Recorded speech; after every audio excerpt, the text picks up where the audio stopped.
জানিয়ে দেব এই মুহূর্তে হাতে পাওয়া সর্বশেষ বাংলা সংবাদ। শুরুতেই শিরোনাম। ছাত্র শিবিরের এত টাকা কোথা থেকে আসে, যে ব্যাখ্যা দিলেন জাবি ছাত্র শিবিরের সেক্রেটারি। যেভাবে পারবেন সোজা গুলি করবেন, সবগুলোকে অ্যারেস্ট করতে বলেছি রাত্রে। শেখ হাসিনার গোপন অডিও ফাঁস। প্রিয় দর্শক, পুরো রিপোর্টটি উপস্থাপন করছি, ভিডিওটি না টেনে দেখতে থাকুন। কেরানীগঞ্জে অন্তঃসত্ত্বা নারীকে সংঘবদ্ধ ধর্ষণের অভিযোগ এবং ধর্ষকদের দ্রুত বিচারের মাধ্যমে সর্বোচ্চ শাস্তি চায় জামায়াত। শুনছিলেন সংবাদ শিরোনাম, এবার বিস্তারিত। ছাত্র শিবিরের এত টাকা কোথা থেকে আসে, যে ব্যাখ্যা দিলেন জাবি ছাত্র শিবিরের সেক্রেটারি। বাংলাদেশ ইসলামী ছাত্র শিবিরের এত টাকা কোথা থেকে আসে, এমন প্রশ্ন তুলেছেন বাংলাদেশ জাতীয়বাদী ছাত্রদলের সাধারণ সম্পাদক নাসির উদ্দিন। নয়াপল্টনে বিএনপির কেন্দ্রীয় কার্যালয়ে সংবাদ সম্মেলনে এমন প্রশ্ন তোলেন তিনি। ছাত্রদল সাধারণ সম্পাদকের এই মন্তব্যের পর সন্ধ্যায় শিবিরের টাকার উৎস সম্পর্কে জানিয়েছেন জগন্নাথ বিশ্ববিদ্যালয়ের ছাত্র শিবিরের সেক্রেটারি মোহাম্মদ রিয়াজুল ইসলাম। তিনি তার ফেসবুক আইডিতে এক পোস্টে লেখেন, আমাদের আয়ের উৎসগুলো আমাদের সংবিধানে সুস্পষ্ট করে বলা আছে। তিনি বলেছেন, শিবির কর্মীরা তাদের টিউশন করা জমানো টাকা ছাত্র কল্যাণ ফান্ডে দান করে। আমাদের মায়েরা তাদের গলার হার আমাদের বিশ্বাস করে দিয়ে দেয়। তিনি তার পোস্টে লেখেন, অর্থব্যবস্থা বাইতুল মাল ধারা ৩৬, সংগঠনের প্রত্যেক স্তরে বাইতুল মাল থাকবে। কর্মী ও শুভাকাঙ্ক্ষীদের দান, সংগঠন প্রকাশনীর মুনাফা এবং শরীয়ত অনুমোদিত অন্য খাতসমূহ থেকে প্রাপ্ত অর্থই হবে বাইতুল মালের আয়ের উৎস। আমাদের কর্মীরা তাদের টিউশন করা জমানো টাকা ছাত্র কল্যাণ ফান্ডে দান করে। আমাদের মায়েরা তাদের গলার হার আমাদের বিশ্বাস করে দিয়ে দেয়। আমাদের বোনেরা রান্নার মুষ্টি চাল জমা করে আমাদের দিয়ে দেয়। তিনি সেই পোস্টে আরও লেখেন, আমাদের ভাইয়েরা তাদের বেতনের কষ্ট করা টাকা কোনো প্রকার চিন্তাভাবনা ছাড়াই আমাদের দিয়ে দেয়। আমাদের সকল সাবেক ভাইয়েরা আমাদের টাকা দেয়, বিপদের দিনে আমাদের আশ্রয় দেয়। আমাদের কোনো ব্যক্তিগত আয় নেই, কোনো ব্যক্তিগত ব্যয় নেই।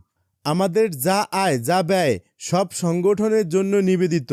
যারা আমাদের নিয়ে প্রশ্ন করেন তাদের অনুরোধ করব, বুকে হাত রেখে আল্লাহকে সাক্ষী রেখে বলবেন, আপনার দলের টাকা কোথা থেকে আসে। এর আগে কেন্দ্রীয় ছাত্রদলের এক সংবাদ সম্মেলনে সংগঠনটির সাধারণ সম্পাদক নাসির উদ্দিন নাসির বলেন, ছাত্র শিবিরের সেক্রেটারিকে বলতে শুনেছি তারা প্রতিদিন গণ ইফতার কর্মসূচিতে ৩ লাখ টাকা ব্যয় করছেন। আমাদের প্রশ্ন হচ্ছে, তারা এত টাকা কিভাবে উপার্জন করেছেন, তাদের আয়ের উৎস কী? একটি সাধারণ ছাত্র সংগঠন মাসে ৯০ লাখ টাকা কোথায় পাচ্ছে? এই তথ্য আমরা গণমাধ্যমের মাধ্যমে শিবিরের কাছে জানতে চাই। সূত্র যুগান্তর।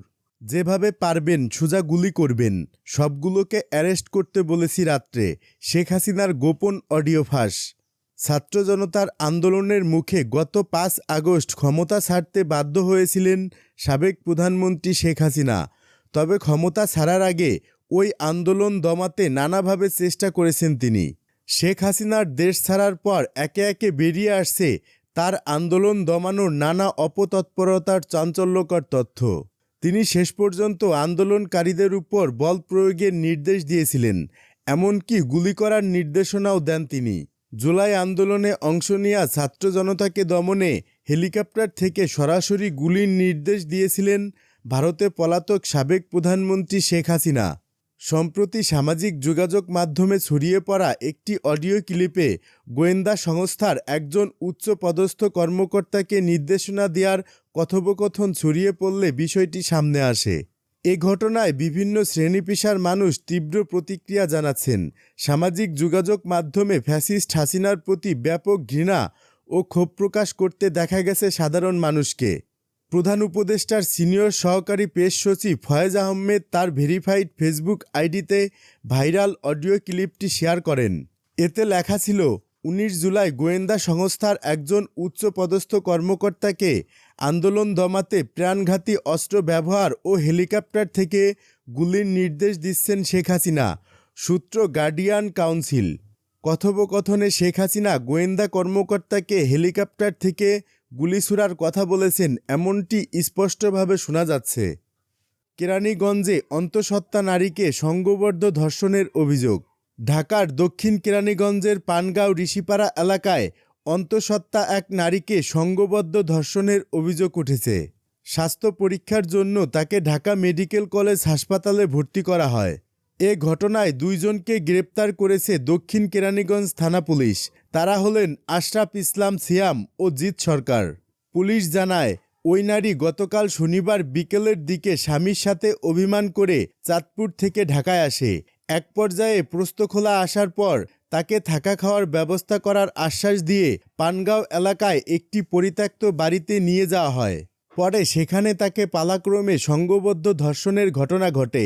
পরে তার আত্মচিৎকারে স্থানীয়রা ঘটনাস্থলে এসে দুইজনকে আটক করে পুলিশে সোপর্দ করে। পুলিশ আরও জানায়, এই ঘটনায় নারী ও শিশু নির্যাতন দমন আইনে মামলা দায়ের হয়েছে। অপর দুই আসামিকে গ্রেপ্তারের অভিযান অব্যাহত রয়েছে। ভুক্তভোগী নারীর পরিবারের সাথে যোগাযোগের চেষ্টা চলছে। বিষয়টি নিশ্চিত করেছেন দক্ষিণ কেরানীগঞ্জ থানার জাজিরা পুলিশ ফাঁড়ির ইনচার্জ মোহাম্মদ মোশারেফ হোসেন মিয়া।